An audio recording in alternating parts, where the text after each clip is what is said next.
Buenas noches. Por este medio voy a darle la presentación relacionada ya a un tema de filosofía administrativa.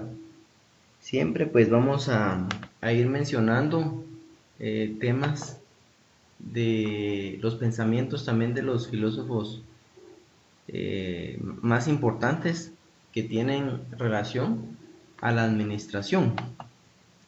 Voy a proyectar la presentación.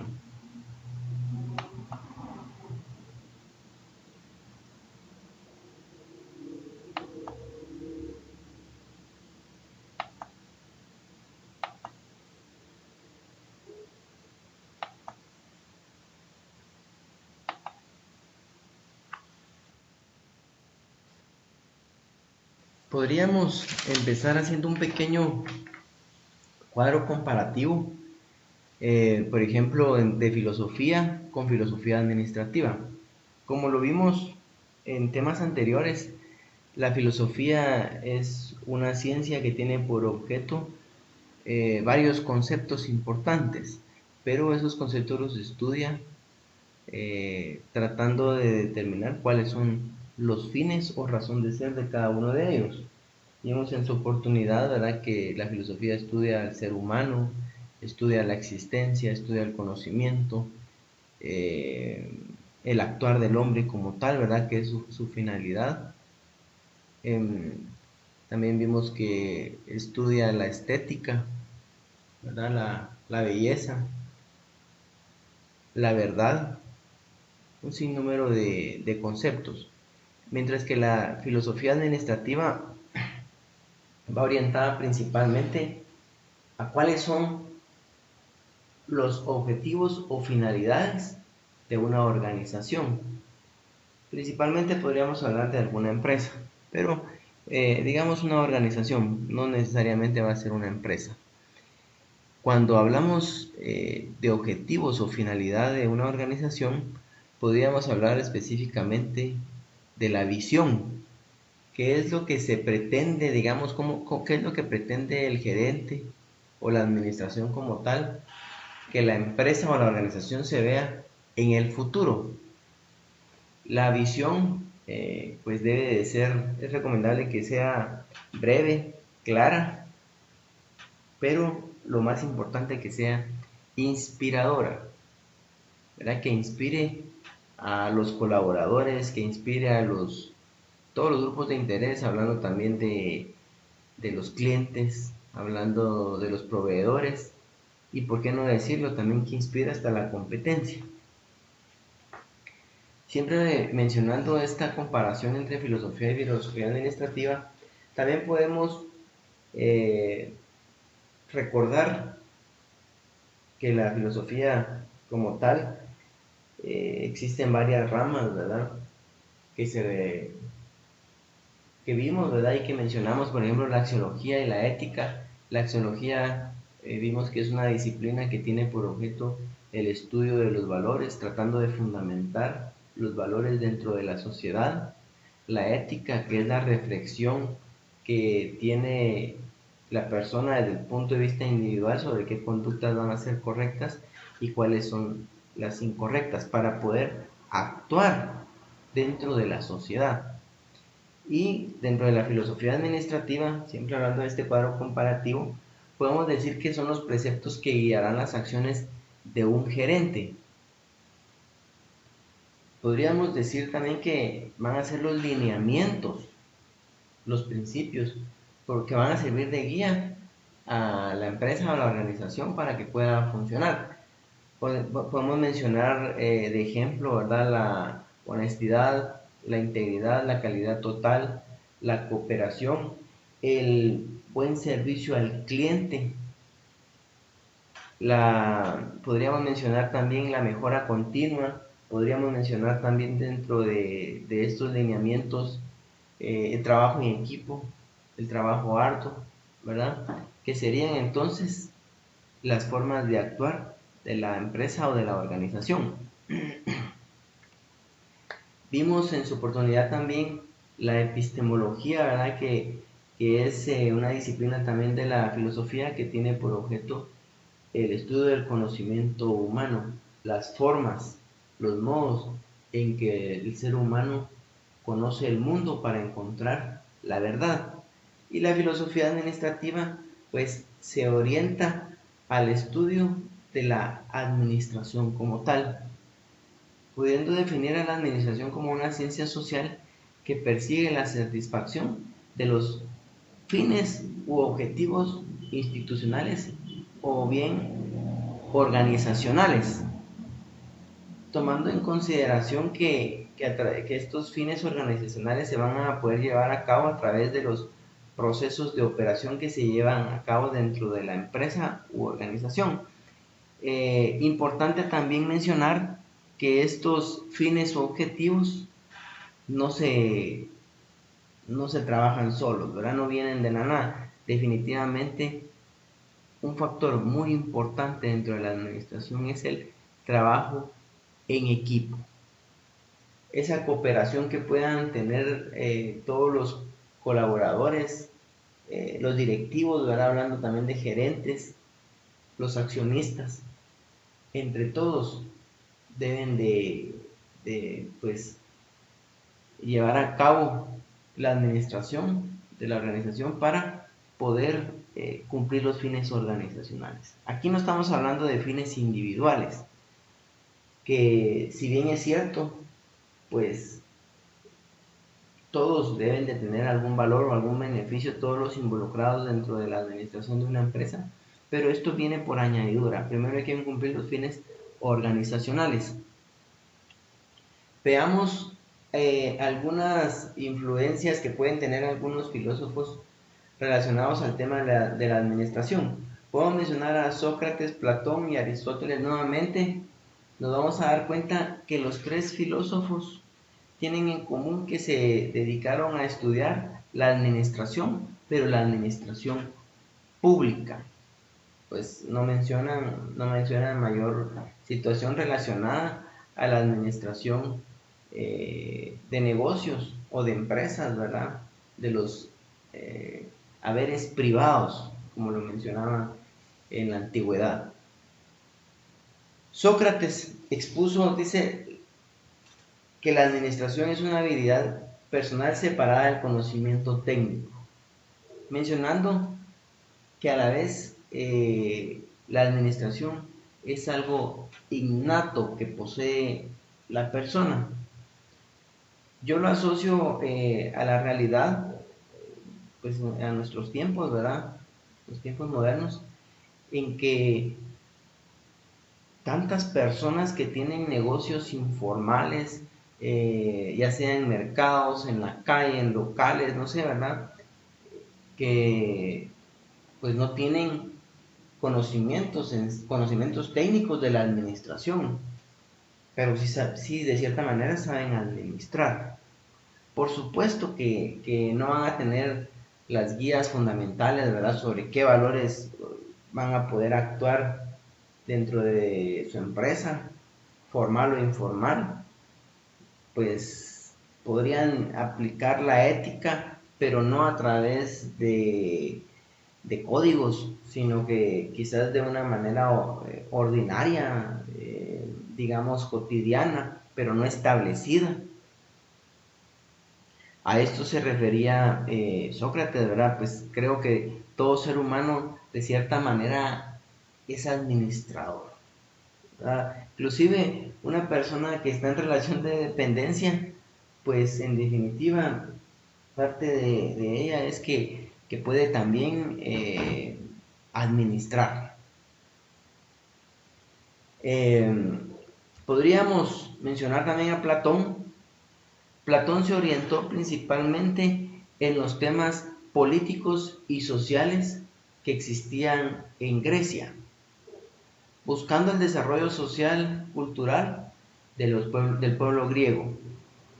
Expuso su particular punto de vista sobre qué es el estilo democrático de gobierno y sobre la administración de los negocios públicos. Aquí es lo que vuelvo a recalcar, ¿verdad? Al igual que que Sócrates y Aristóteles, pues en definitiva, se enfocó a la administración de negocios, pero públicos, todos aquellos que tienen que ver con el Estado. Tal como ustedes tal vez ya lo vieron en su clase de Derecho, ¿verdad? Yo creo que ya se examinaron también de ello. Cuando hablamos administración de negocios públicos, nos referimos a la administración que tiene el Estado sobre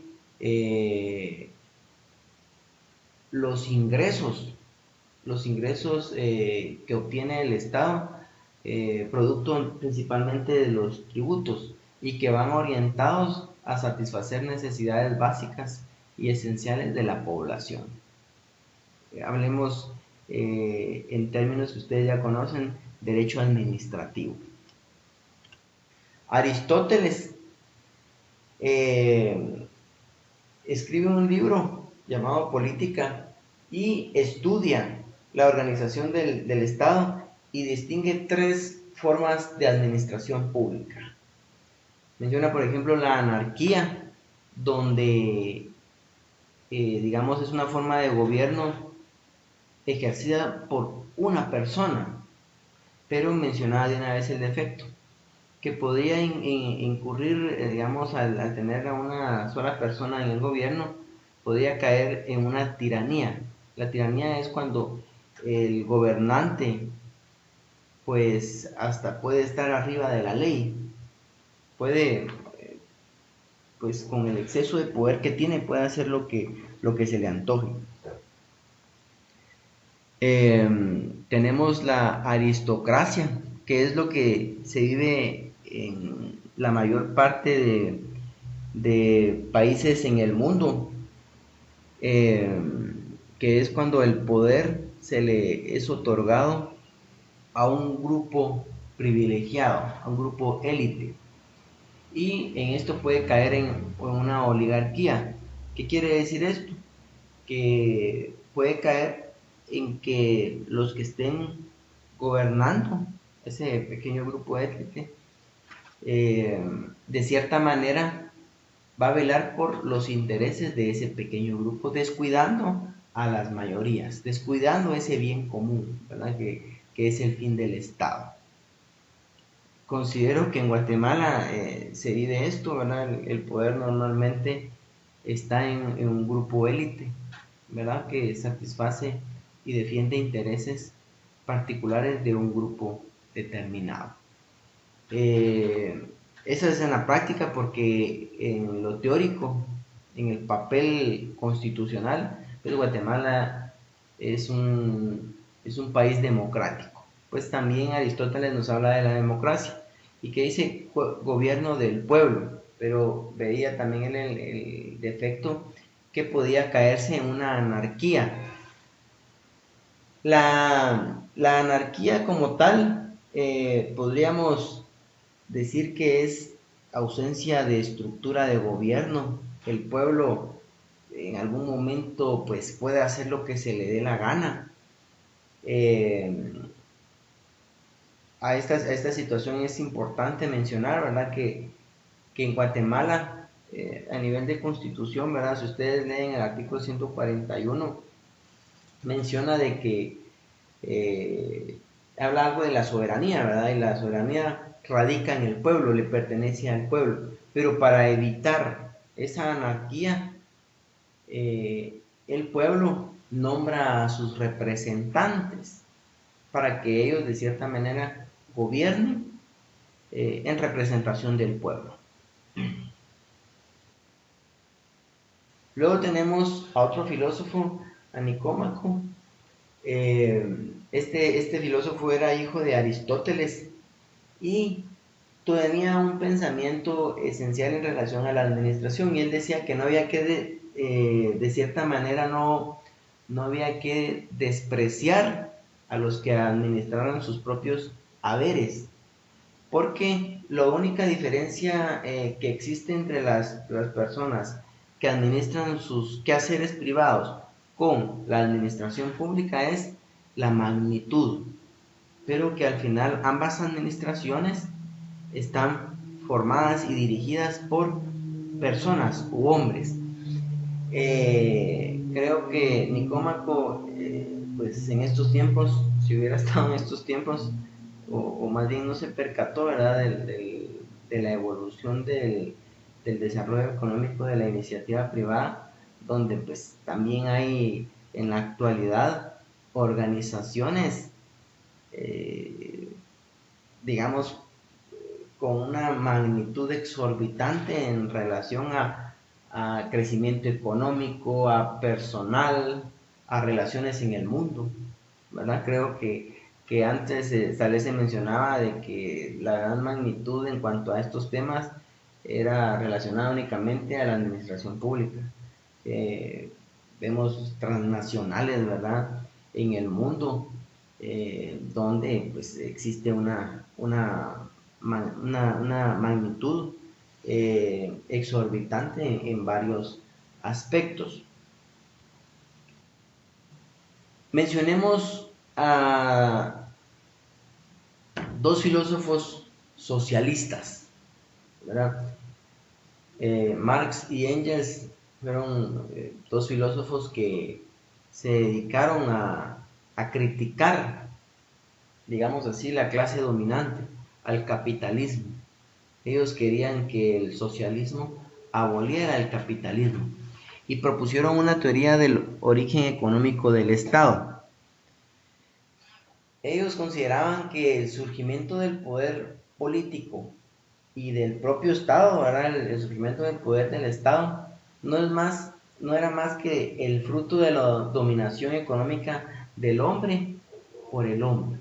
Es decir, el poder político y el poder del Estado surgía de la dominación de la clase dominante, llamémosle capitalistas, sobre la dominación que tenían hacia el proletariado, hacia la clase trabajadora.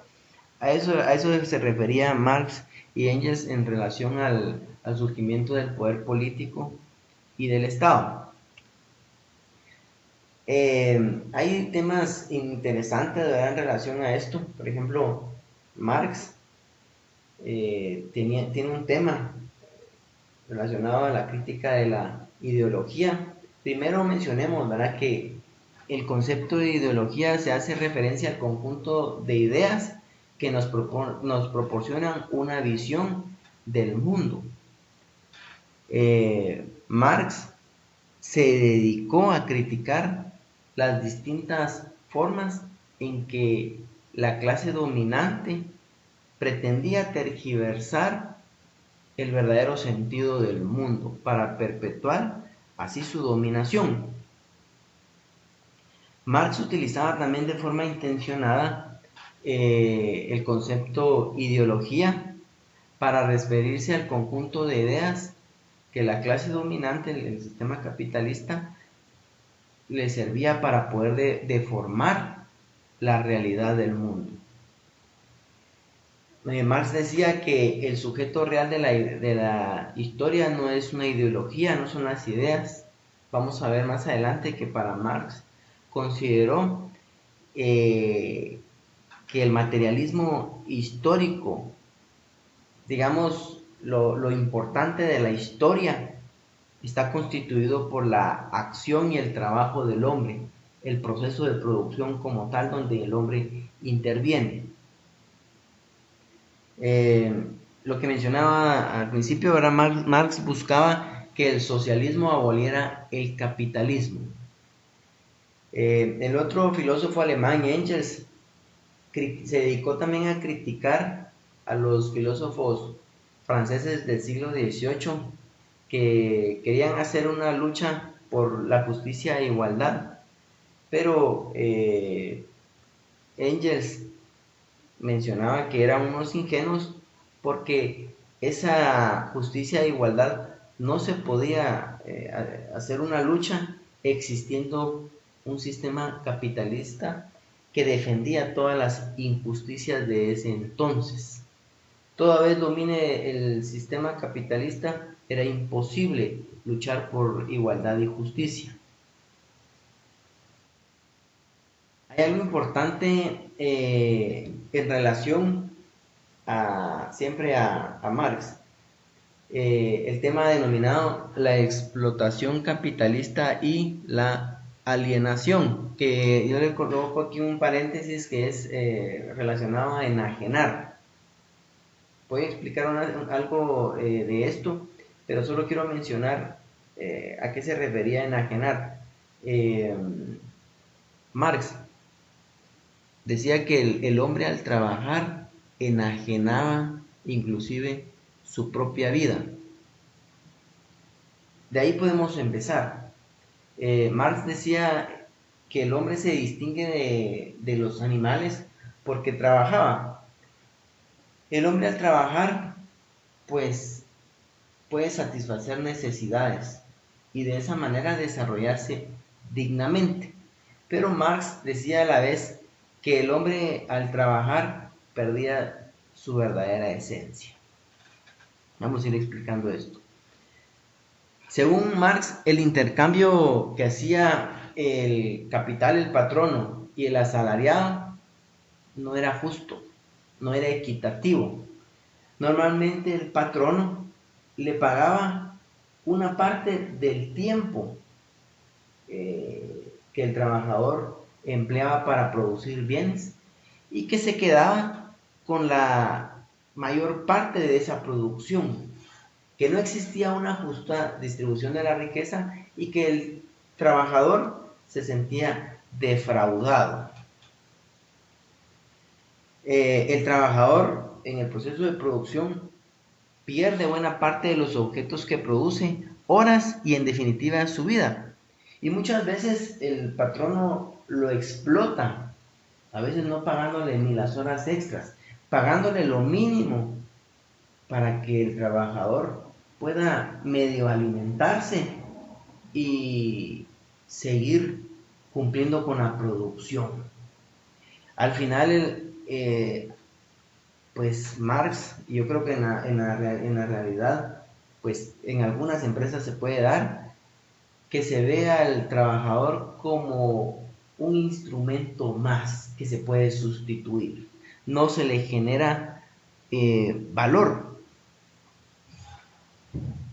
Y de esa manera, pues, el trabajador, al ceder su fuerza de trabajo, enajena su vida, ¿verdad? Y ahí aclaro al final, enajenar es pasar a otro el dominio de una cosa, es decir, el trabajador enajenaba, trasladaba su propia vida hacia el patrón, considerándose como que fuera también un elemento que le pertenece al patrón.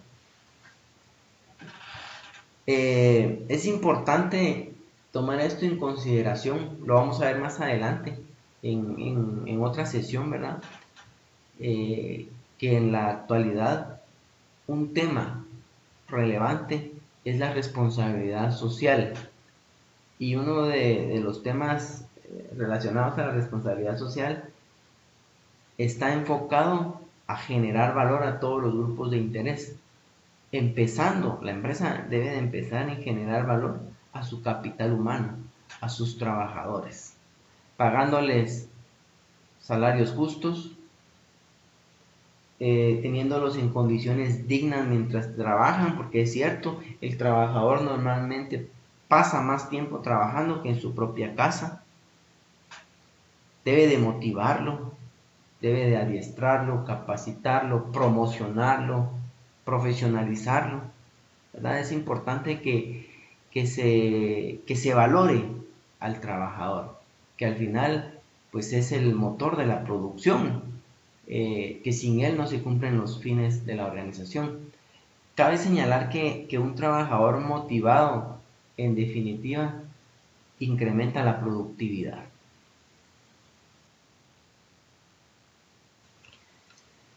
Se dice que desde los comienzos de la administración se conceptualizó a la empresa como máquinas que producen riqueza.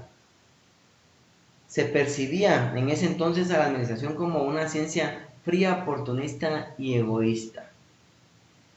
Podemos decir que un modelo socialmente aceptado en el mundo de las finanzas y de la economía es que un directivo solo se debe preocupar, dice, por obtener resultados económicos para la empresa, es decir, maximizar las utilidades, y de esa forma pues se van a mejorar los niveles de vida de todos los grupos de interés, se va a crear un capital para poderlo reinvertir dentro de la misma empresa y producir riqueza y lograr más y mejores empleos.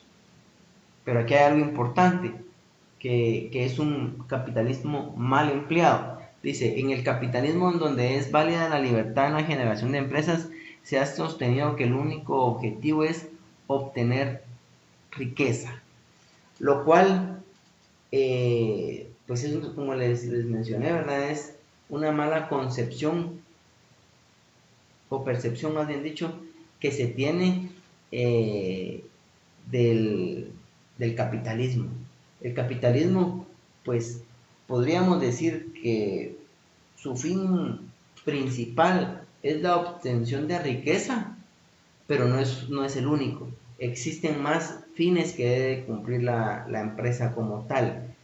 Y no solo generar riqueza. Yo considero de que más bien esa riqueza debe de ser una consecuencia de haber generado valor a todos los grupos de interés. En realidad, traten bien a los proveedores, traten bien a los clientes, traten bien a los colaboradores, cumplan con la ley, pues en definitiva se va a incrementar la producción. Esto genera una ventaja competitiva, un prestigio para la empresa y que va a generar riqueza, pero viene como una consecuencia de generar valor a los grupos de interés. Veamos, relacionado a lo que estoy hablando, dice, en el mundo empresarial se ha perdido el aprecio por los valores y los ideales, como la honestidad, la responsabilidad y el trabajo duro, haciendo con emotividad cada tarea asignada para obtener resultados perdurables.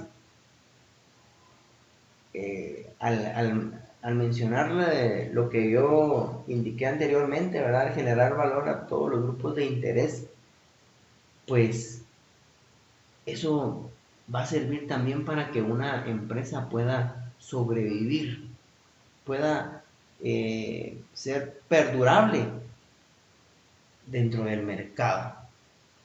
Si tenemos una organización donde no se le genera valor a los grupos de interés, seguramente esta organización viene en declive. Relacionado a esto que estoy hablando, vemos al ideal administrativo. Dice que es un principio de valor alcanzable muy deseable. Un ideal es un modelo para perfeccionar. La administración debe tener ideales que permitan la supervivencia de la organización. Entonces, podemos decir en conclusión en cuanto a la ideal administrativo es que la empresa o la organización tienen un modelo de perfeccionamiento, de mejora continua. Los ideales permiten ir más allá de lo conocido y lo real. No podríamos pretender obtener resultados diferentes, superiores, haciendo siempre lo mismo. Aquí viene este ideal administrativo relacionado a la calidad total del producto, la mejora continua, la atención, la buena atención hacia los clientes, la innovación en los productos. Eso tiene relación con los ideales administrativos, que va a dar como consecuencia la sobrevivencia, la perdurabilidad de la organización o de la empresa en el mercado o dentro de la sociedad. Se dice aquí, si las empresas son sanas, factores como el empleo serán seguros y la estabilidad económica asegurará bienestar para el ser humano. Regresando al tema del trato hacia los colaboradores, en una empresa donde se trate bien al colaborador, seguramente va a demostrar lealtad. El trabajador pues va a defender los intereses de la organización. O sea, tiene que ver esto también con el ideal administrativo. el buen trato que se puede tener a los colaboradores. Menciono mucho ese tema de colaboradores porque para mí yo sí tengo la convicción de que son las personas que principalmente ayudan a cumplir con los fines organizacionales. Creo que el cliente externo, digamos, el consumidor usuario es importante, pero creo que al tratar bien al cliente interno, que son los colaboradores, van a tratar bien a su entorno, a todos los demás. Para cumplir ese ideal administrativo, entonces, también recalco en este tema, ¿verdad? En generar valor a los trabajadores. Hay algo importante dentro del ideal administrativo que dice que junto a la filosofía administrativa, junto a los valores de la organización, junto a la ética que se maneje dentro de la organización, se dice que es la mejor práctica para la sobrevivencia organizacional, independientemente de que puedan haber sistemas de control para evitar la quiebra de las empresas. Creo que al hacer las cosas bien, ¿verdad? Con ética, con valores dentro de la empresa, de la organización, creo que la empresa va a sobrevivir por mucho tiempo. Veamos qué es una empresa. Podemos decir que una empresa es una organización conformada por elemento humano, por elementos materiales, que principalmente tienen como objetivo vender bienes o comprar o vender bienes o servicios para obtener ganancias, obtener un lucro, lucrar, digamos, de esa organización. Pero es importante relacionar todo lo que hemos mencionado. En la actualidad, en una empresa moderna no puede únicamente enfocarse en fines económicos. Debemos de recordar de que debe de tener una responsabilidad social, debe de devolverle algo a la sociedad que a ella se debe. ¿Cuál es la finalidad económica y social de las empresas? Podemos determinar que tienen finalidades externas y finalidades internas. Cuando hablamos de las finalidades externas, la primera es producción de bienes o servicios para satisfacer necesidades a los consumidores o usuarios. Esa es una de las dos finalidades externas. Y la segunda, contribuir con el desarrollo de la sociedad. Algo bien importante, en su clase de Derecho, pues ya vieron seguramente el tema del bien común, ¿verdad? Que está establecido en el artículo 1 de la Constitución. Que el bien común es la situación por medio de la cual se espera que todos los habitantes de un estado puedan satisfacer sus necesidades básicas y esenciales y de esa manera desarrollarse dignamente como seres humanos. Ese es el fin del Estado, el fin primordial. Pero digamos que las empresas deben de contribuir con ese desarrollo social. No podemos dejarle todo al Estado, todo al gobierno. Las empresas deben de cumplir la responsabilidad social. Van a ser responsables socialmente si cumplen la ley, si pagan sus impuestos, si tratan bien, como mencioné, a sus trabajadores, si no realizan competencia desleal, si, no sé, ya mencioné, si pagan sus tributos, ¿verdad? De esa manera, pues van a ser responsables socialmente. Si contribuyen a medidas a favor del medio ambiente, si tienen programas a favor de desarrollo de las comunidades y de la sociedad en general. Hace poco me enteré que, por ejemplo, esta fundación Tigo va a ser premiada por el premio a responsabilidad social empresarial, ¿verdad? Pueden ver ustedes en en la calle hay varios rótulos que dice que durante 10 años, cada 10 días han creado una empresa, una escuela. Digamos, esa es una finalidad externa, desarrollar a la sociedad.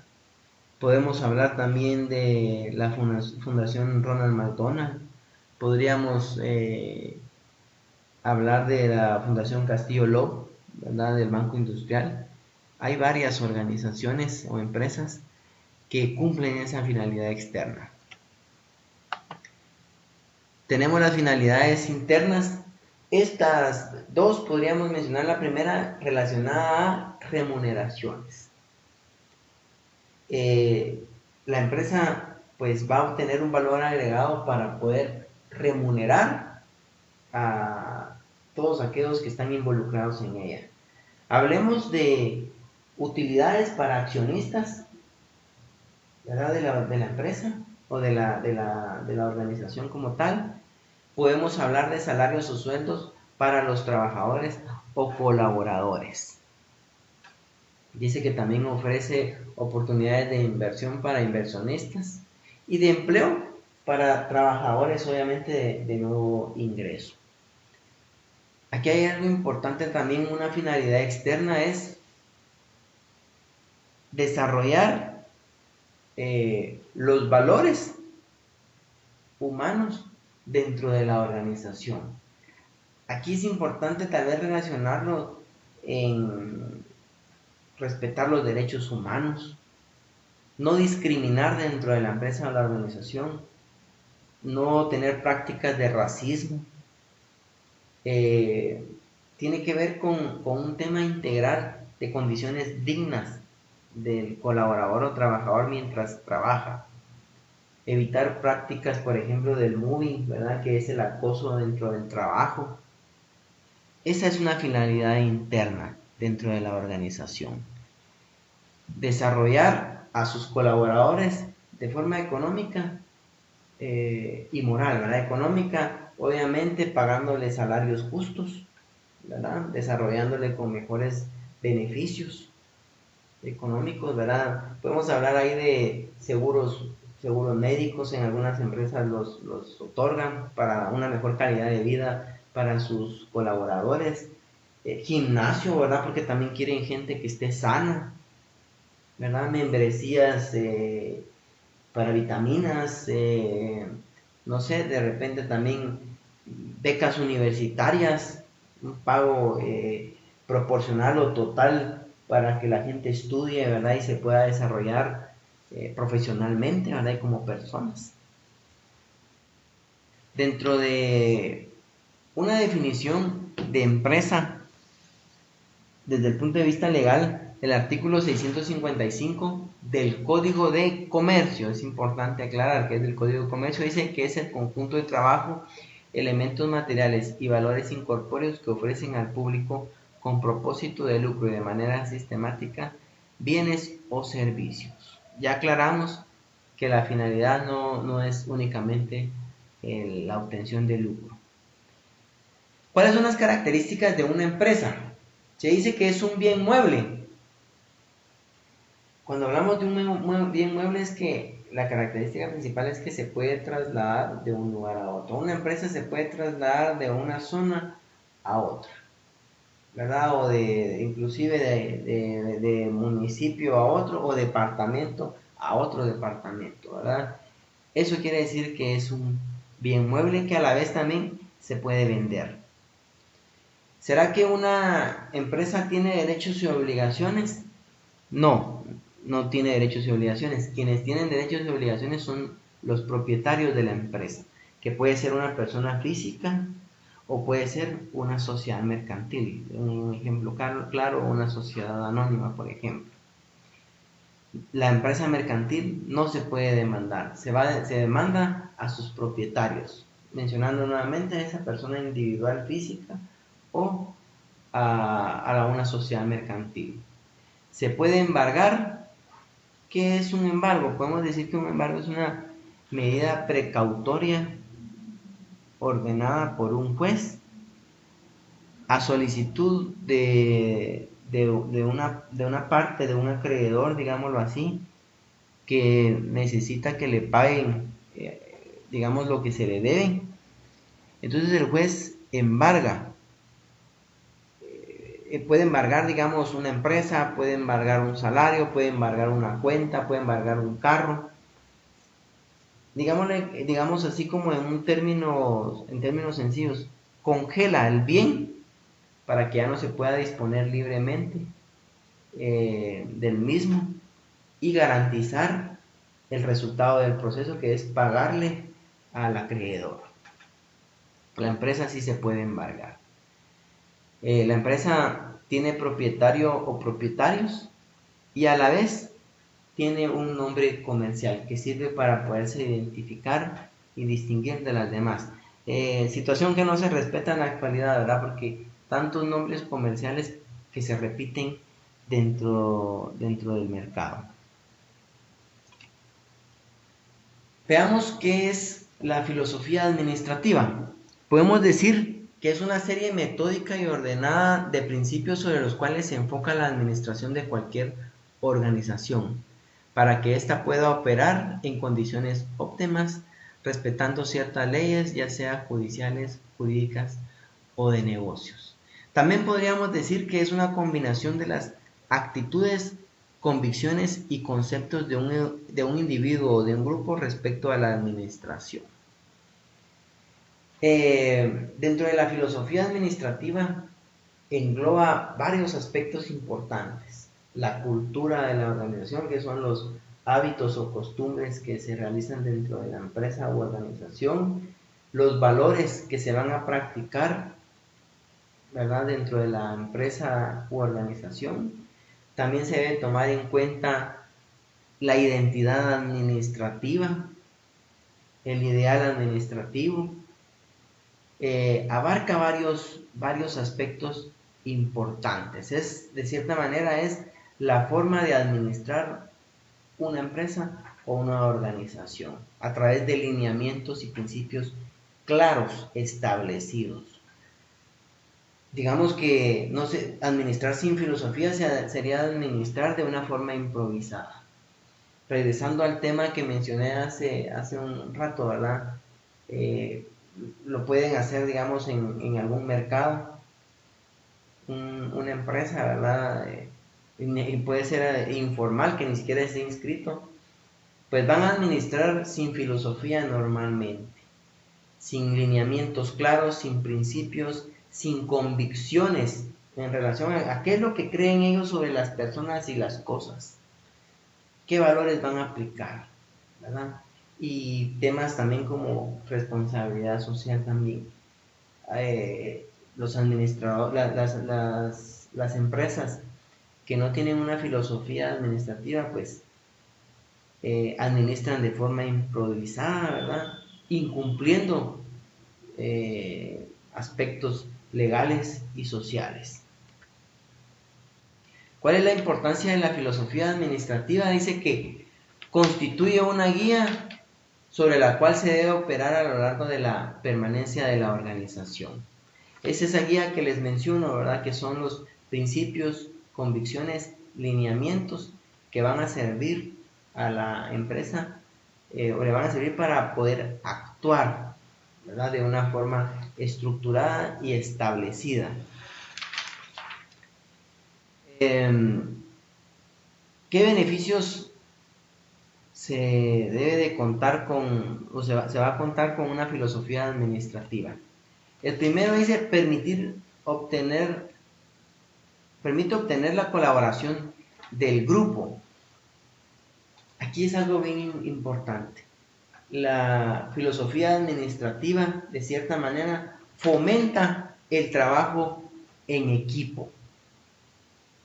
Normalmente el equipo sabe cuáles son las decisiones probables que va a tomar el administrador.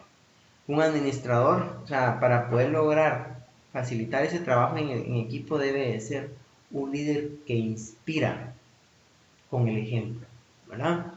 Otro beneficio de contar con una filosofía administrativa es que proporciona directrices y la base para el pensamiento administrativo. Aquí podríamos mencionar que la filosofía administrativa le otorga a la empresa conocimientos básicos y convicciones claras que constituyen en sí la filosofía de la administración. Podríamos mencionar, ¿verdad?, conocimientos básicos y convicciones en relación a cómo van a actuar los colaboradores o trabajadores, sobre qué valores, sobre cuál es la ética. Aquí va a haber algo relacionado también a capacitación en cuanto a la ética. Debe de haber un código de ética también dentro del tema de filosofía administrativa. Un código de ética para determinar cómo deben de actuar los colaboradores, los directivos, los accionistas con su entorno. Y otro beneficio de contar con una filosofía administrativa es que proporciona un marco de referencia para la toma de decisiones. Aclarando, ¿verdad?, que la filosofía administrativa no solo orienta, sino que también estimula al proceso de buscar nuevas soluciones efectivas y satisfactorias para la atención de problemas y necesidades. Problemas y necesidades repetitivos o pueden ser también nuevos. La filosofía administrativa debe de ser dinámica, ¿verdad? Debe de adecuarse a problemas y necesidades que van surgiendo. Solucionar, digamos, problemas a través de esos lineamientos, ¿verdad?, esos criterios ya establecidos, y no solucionar problemas o satisfacer necesidades de forma improvisada. ¿Qué es la identidad administrativa? Cuando hablamos de identidad administrativa, podemos referirnos a cuál es la percepción que tiene la organización de sí misma. ¿Cómo se define? ¿Cómo se define en relación a su cultura, a su filosofía administrativa, a sus valores, a su ética, ¿verdad? Esa es la identidad administrativa. Dice también que constituye la esencia de la organización o empresa. Es decir, la identidad administrativa es lo que hace que una empresa o organización se identifique y se distinga de las demás, que se vuelva una organización o empresa irrepetible, ¿verdad? De cierta manera, cuando existe una filosofía administrativa donde hay valores organizacionales, se genera el valor a los grupos de interés, existe una cultura en cuanto a costumbres, hábitos dentro de la empresa o organización, los colaboradores pueden definir en dónde están, pueden definir a la organización a la cual ellos le brindan sus servicios. La identidad administrativa está constituido por varios aspectos importantes, que es la misión, vamos a hablar un poco de ello, la visión, la filosofía, valores, objetivos, metas, estrategias, tácticas, políticas y normas. Todos esos aspectos conforman la identidad administrativa. Estos temas pues ya son bastante familiares a ustedes. Ustedes ya casi son especialistas en la administración, ¿verdad? Creo que pues ya tienen algunos conocimientos en relación a ellos. Empecemos viendo. ¿Qué es la visión? Podríamos decir cuál es el objetivo que pretenden los gerentes en relación a la empresa, a la organización. ¿Cómo es que se pretende que se vea en el futuro esa organización? Lo que mencioné al principio de la clase, ¿verdad? Que una visión debe de ser clara, debe de ser breve e inspiradora. Aquí hay que tomar en cuenta que cuando se es inspiradora esa visión, pero debe de ser congruente esa visión escrita con lo que se practica también. porque qué disgustante sería para un trabajador estar en una organización donde tiene una excelente visión en papel, pero que no la cumple, ¿verdad? O una excelente misión, pero que no se cumple, ¿verdad? Que hablen de calidad, por ejemplo, de liderazgo, cuando en realidad no lo es. Aquí quiero mencionar lo importante, ¿verdad? Una diferencia entre ser líder y tener participación en el mercado. Hay muchas empresas que tienen una muy buena participación en el mercado, pero eso no las hace ser empresas líderes. Una empresa líder es inspirar a todos los grupos de interés, inspirar a los a los trabajadores, inclusive a personas que están afuera que quieren entrar a trabajar a esa organización. Inspirar, digamos, una empresa líder inspira también a sus clientes a querer consumir, ¿verdad? En esa organización, por el buen trato, por la calidad de los productos, ¿verdad? Los proveedores también, ¿verdad? Inspirar a los proveedores en relación a que les pagan puntualmente, los tratan bien, existen unas relaciones armoniosas, que los proveedores no quieren dejar ese cliente, lo conservan, lo cuidan a la empresa, ¿verdad? También podríamos mencionar que también pueden llegar a inspirar hasta la competencia. Y la misión va a responder a tres preguntas. ¿Quiénes somos? ¿Qué hacemos? ¿Y cuál es la ventaja competitiva que tiene la empresa como tal?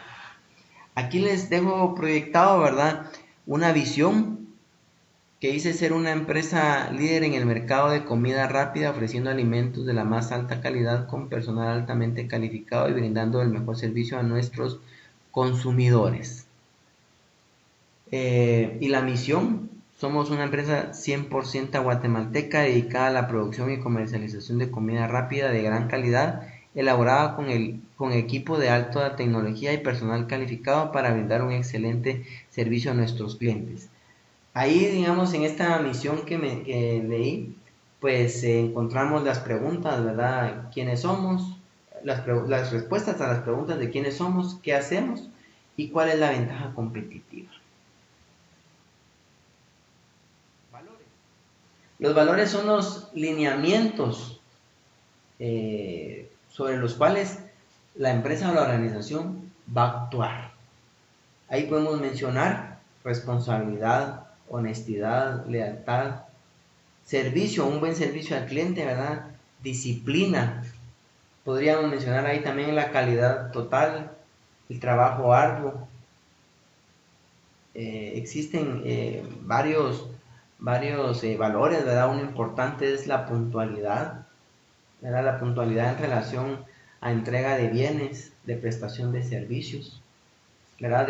La puntualidad no solo en cuanto a entrega de bienes o prestación de servicios, sino que también puntualidad en el tema de forma global de pagar el salario a los trabajadores, de pagarle a los proveedores en las fechas establecidas, ¿verdad? Eso es parte de los valores de los lineamientos de actuar de la empresa o la organización. Luego tenemos los objetivos. Los objetivos, en conclusión, podríamos decir que sirven para alcanzar la misión, ¿verdad? Eso que nos quede claro. Nos van a servir para poder alcanzar la misión. Dice que son los resultados que se desea alcanzar, medibles y cuantificables a determinado tiempo para lograr la misión. Y se dividen en generales y específicos. Aquí menciono un general: incrementar nuestras ventas anuales, y un específico, ¿verdad? Brindar un excelente servicio en la venta de comida rápida. Mientras que las metas podemos decir que son las realizaciones parciales de los objetivos. Eso es importante, o sea, están conectadas, las metas están conectadas con, con los objetivos. Porque repito, las metas dice que son las realizaciones parciales de los objetivos, siempre para alcanzar la misión, ¿verdad? Está asociada también a la misión. Y aquí podemos leer: realizaciones parciales de los objetivos deben ser cuantificables generalmente a corto plazo. Asociemos las dos, digamos, un objetivo con una meta. El primer objetivo es incrementar nuestras ventas anuales y veamos una realización parcial de ese objetivo a través de una meta, incrementar nuestras ventas en un 10% trimestral. Es una realización parcial del objetivo. La segunda de los objetivos dice brindar un excelente servicio en la venta de comida rápida. Y la meta relacionada a ese objetivo es realizar evaluaciones del desempeño semestralmente. Podemos determinar y comprobar de esa manera que tienen relación las metas con los objetivos. Son congruentes, digámoslo así. Luego tenemos las estrategias, que podemos decir que es la dirección que nos indica qué hacer para lograr los objetivos. En conclusión, entonces, ¿qué son las estrategias? Son las direcciones que nos van a indicar qué hacer para lograr los objetivos. Responden entonces a la pregunta de ¿qué hacer? ¿Cómo vamos a lograr los objetivos? Dice aquí, lanzar una campaña de publicidad para dar a conocer los productos de la empresa, capacitar al personal en atención al cliente. Pero las estrategias debemos de llevarlas a cabo, debemos de realizarlas a través de las tácticas. Básicamente es cómo vamos a implementar las estrategias. Vemos también aquí que las tácticas y las estrategias tienen una relación directa y asociémosla también como lo hicimos anteriormente con los objetivos y las metas. Veamos una estrategia, lanzar una campaña de publicidad para dar a conocer los productos de la empresa. Eso es lo que vamos a hacer para lograr el objetivo. Pero ¿cómo lo vamos a realizar? ¿Cómo vamos a implementar la estrategia? A través de anunciarnos en radio, prensa y por medio de volantes. Otra vez, o con el otro ejemplo, ¿verdad? ¿Cómo vamos a alcanzar o lograr los objetivos?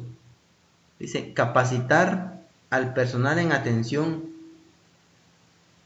al cliente. Pero ¿cómo vamos a realizar esa estrategia para alcanzar los objetivos? Contratar a una empresa especializada en capacitación en servicio al cliente. Vemos también que tienen congruencia y coherencia las tácticas y las estrategias. No puede existir la una sin la otra, al igual que los objetivos y las metas. Y por último, tenemos las políticas y las reglas o normas. Cuando hablamos de políticas, podríamos decir que son los lineamientos, líneas directrices, criterios generales para tomar decisiones cuando hay casos repetitivos. Se dice que las políticas normalmente son flexibles y son modificadas por el administrador. Veamos con ejemplos. El cliente siempre tiene la razón. Quiero aclarar, ¿verdad? El cliente siempre tiene la razón, aunque quizás no la tenga. Pero a veces se tiene esa política para poder generarle un valor al cliente. Y tomando también en cuenta que en la actualidad con el tema de las redes sociales un cliente hasta podría ser muy perjudicial, quedar mal con él, ¿verdad? Ya publica algo en la red social y puede impactar en la productividad de la empresa. Vean esta segunda política y con un ejemplo de que puede ser flexible y a la vez modificada por el administrador. El parqueo es cortesía del restaurante. Normalmente en algunas empresas, restaurantes, ¿verdad? Dan una hora gratis por el consumo dentro del restaurante. Pero, ¿qué pasa si se tarda la persona 1 hora y media, 2 horas? Pues, en teoría, si es 1 hora gratis, le tendrían que cobrar la siguiente, o el margen de tiempo que se excedió. Pero como las políticas son flexibles y el administrador las puede modificar, pues lo prudente es no cobrarle para evitar algún conflicto con el cliente. Y por último, hablando de las reglas o normas, podemos decir que son normas imperativas, es decir, son obligatorias. Las reglas o normas son de cumplimiento forzoso. Inclusive hay sanción para el trabajador que está a cargo de hacer que se cumplan. Normalmente podríamos decir que deben de redactarse de forma clara, deben de estar por escrito, darse a conocer, ¿verdad? Difundirse y actualizarse periódicamente. Veamos algunos ejemplos. No se permite el ingreso de vendedores ambulantes. Eso lo hemos visto en algunos restaurantes. Yo he visto, por ejemplo, cuando en McDonald's entra un niño a pedir dinero o comida, ahí va el policía a sacarlo. Y veo a veces al policía como afligido, ¿verdad? Porque seguramente son sancionados al dejarlos entrar. Se prohíbe el ingreso de mascotas. A veces hay problema con clientes de que tienen que entrar al perro, ¿verdad? Cuando es prohibido, entonces el encargado de hacer que se cumpla esta normativa debe ser claro e indicarle al cliente que no es permitido el ingreso de mascotas, ¿verdad? Normalmente lo he visto también en los centros comerciales. No se aceptan cheques, ¿verdad? Por más que tal vez pueda ser un buen cliente, pero si la regla norma de la empresa es no recibirlos, pues ya puede venir la sanción para el colaborador, máximo si le dan un cheque sin fondos, ¿verdad? Esta última, se prohíbe fumar, que es una regla, norma establecida en la empresa, pero debemos de recordar también que es una ley jurídica, ¿verdad? El decreto 74/2008, que por ejemplo es prohibido fumar en las áreas públicas y cerradas, ¿verdad? Aquí esta es una norma que el encargado de hacer que se cumpla debe ser muy cuidadoso para evitar pues que alguien lo realice y quedar mal con los demás clientes. Pues con esto concluyo la presentación, ¿verdad? Ya relacionada a estos temas, ya orientado más a la filosofía administrativa. Aclaro que voy a dejar ahí un par de tareas para que suban a plataforma. Voy a subir este video, obviamente, y paralelamente solamente también la presentación. Voy a subir en dos archivos diferentes, tanto el video como la presentación como tal. Y voy a subir este laboratorio compuesto de dos partes